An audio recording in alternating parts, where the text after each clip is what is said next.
সহজে বিয়ে হওয়ার জন্য, দ্রুত বিয়ে হওয়ার জন্য আজকের এই গুরুত্বপূর্ণ আমলটি, যে আমলটি করলে ইনশাআল্লাহ আল্লাহ তাআলা অতি সহজে অতি দ্রুত আপনার বিবাহের ব্যবস্থা করে দেবে। তাহলে চলুন দেরি না করে মূল ভিডিওতে চলে যায়। সম্মানিত দিনী ভাই বোনেরা, কাছের এবং দূরের দেশ এবং প্রবাসী যে যেখান থেকে আমার ভিডিও দেখতেছেন, সবাইকে আমার পক্ষ থেকে সালাম, আসসালামু আলাইকুম ওয়া রাহমাতুল্লাহ। আশা করি আপনারা ভালো আছেন। আলহামদুলিল্লাহ, আল্লাহর দোয়ায়, আল্লাহর রহমতে, আপনাদের দোয়ায় আমিও ভালো আছি। সম্মানিত দিনী ভাই বোনেরা, আজকে আমি আপনাদের সামনে যে একটি গুরুত্বপূর্ণ আমল নিয়ে উপস্থিত হয়েছি, যেটা অনেক আমাদের যুবক যুবতী ভাইদের চাওয়া।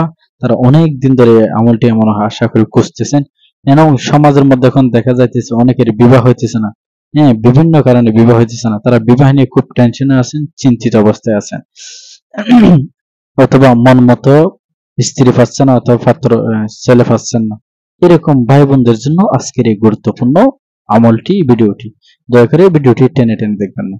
তাহলে চলুন দেরি না করে মূল ভিডিওতে চলে যায়। মূল ভিডিওতে চলে যাওয়ার আগে আপনার কাছে ছোট্ট একটি রিকোয়েস্ট, আপনি যদি আমার এই চ্যানেলের নতুন দর্শক হয়ে থাকেন, দয়া করে চ্যানেলটি সাবস্ক্রাইব করে আমার সাথে থাকবেন। তাহলে চলুন, সহজে এবং দ্রুত বিয়ে হওয়ার জন্য কুরআনুল কারীমের বর্ণিত একটি দোয়া, যেটা সূরাতুল ফুরকানের ৭০ নম্বরে আল্লাহ তাআলার কোরআনে বর্ণিত একটি দোয়া, কোরআনের আয়াত। যে আয়াতের আমলটি করলে আল্লাহ তাআলা অতি দ্রুত বান্দার বিবাহের ব্যবস্থা করবে। বিবাহ নিয়ে আপনাকে ইনশাআল্লাহ আর চিন্তা টেনশন করতে হবে না। আপনার কাজ, আমি আপনাকে আজকে দুইটা কথা বলবো, দুইটা আমল শিখিয়ে দেব। ১ নাম্বার, দ্রুত বিয়ে হওয়ার জন্য আপনি বেশি বেশি সালাতুল হাজতের নামাজ পড়বেন।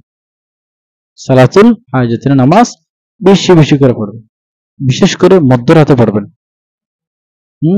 যখন মানুষ সবাই ঘুমিয়ে যায়, আপনি উজু করে, সুন্দরভাবে উজু করে উঠে 2 রাকাত করে, যতই পারেন 2 রাকাত পারেন, 4 রাকাত পারেন, 6 রাকাত, আপনি যতই পারেন সালাতুল হাজতের নামাজ বেশি বেশি, মানে সালাতুল হাজত মানে কি? ইচ্ছা পূরণের নামাজ। একটা আপনার ইচ্ছা না বিয়ে, ইচ্ছা পূরণের নামাজ সালাতুল হাজতের নামাজ বলে নফল নামাজের নিয়ত করে আপনারা 2 রাকাত করে যত পারেন পড়ে আল্লাহর কাছে কান্নাকাটি করে মুনাজাত করে আপনার মনের চাহিদাগুলো, আশাগুলো আল্লাহর কাছে বলেন। আমার বিয়ে হচ্ছে না, চিন্তিত অবস্থায় আছেন, ইনশাআল্লাহ সালাতুল হাজত পড়ে আল্লাহর কাছে ইচ্ছা পূরণের জন্য আল্লাহর কাছে দোয়া করেন। এটা আপনাকে 1 নম্বর আমল, এটা আপনার জন্য এটা 1 নম্বর আমল। 2 নম্বর, কুরআনুল কারীমের বর্ণিত একটি দোয়া, যেটা স্বয়ং কুরআনের মধ্যে সরাসরি আসছে, সূরাতুল ফুরকানের যে ৭০ নম্বর দোয়া আয়াত। এই আয়াতটি হলো, আমি আয়াতটি এই ভিডিওর স্ক্রিনে দেবো, স্ক্রিনে আপনারা সেখান থেকে বাংলা উচ্চারণ সহ দেবো, আপনারা সেখান থেকে দেখে দোয়াটি শিখে নেবেন। এই দোয়াটি, এই আয়াতটি আপনারা 5 ওয়াক্ত নামাজের পর বেশি বেশি করে পড়বেন। শুধু 5 ওয়াক্ত নামাজের পর পড়বেন এমন কথা নয়, সব সময় সর্বদা যখন সময় পান আপনি বেশি বেশি এই কোরআনের আয়াতটি, সূরা ফুরকানের ৭০ নম্বর আয়াতটি বেশি বেশি করে পড়েন।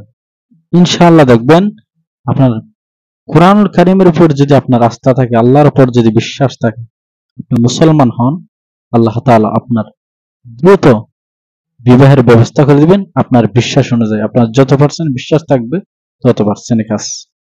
আল্লাহর উপর আস্থা রাখতে হবে। আমার আল্লাহ সবকিছুর সমস্যার সমাধানকারী, আমার আল্লাহ সবকিছু পারেন, আল্লাহ ছাড়া কেউ নাই, আল্লাহর কাছে কোনো কিছুর অভাব নাই, আল্লাহর কাছে কোনোটারই অভাব নাই, তিনি সবকিছু পারেন, সবকিছুর মালিক। অবশ্যই আল্লাহ পারবে না? দোয়াটি সালাতুল হাজত পড়ে বেশি বেশি দোয়া করেন, দোয়াটি পড়ে বেশি বেশি দোয়া করেন, 5 ওয়াক্ত নামাজের পর বেশি বেশি পড়েন। তাহলে চলুন দোয়াটি কি আমরা শিখে নিই। দোয়াটি হলো, আউযু বিল্লাহি মিনাশ শাইতানির রাজীম, বিসমিল্লাহির রহমানির রহিম, রব্বানা হাব লানা মিন আজওয়াজিনা ওয়া যুররিয়াতিনা কুররাতা আ'য়ুনিন ওয়াজআলনা লিল মুত্তাকিনা ইমামা। আমি আবার বলতেছি, রব্বানা হাবলানা মিন আজওয়াজিনা ওয়া যুররিয়াতিনা কুররাতা আয়ুনিন ওয়াজআলনা লিল মুত্তাকিনা ইমামা।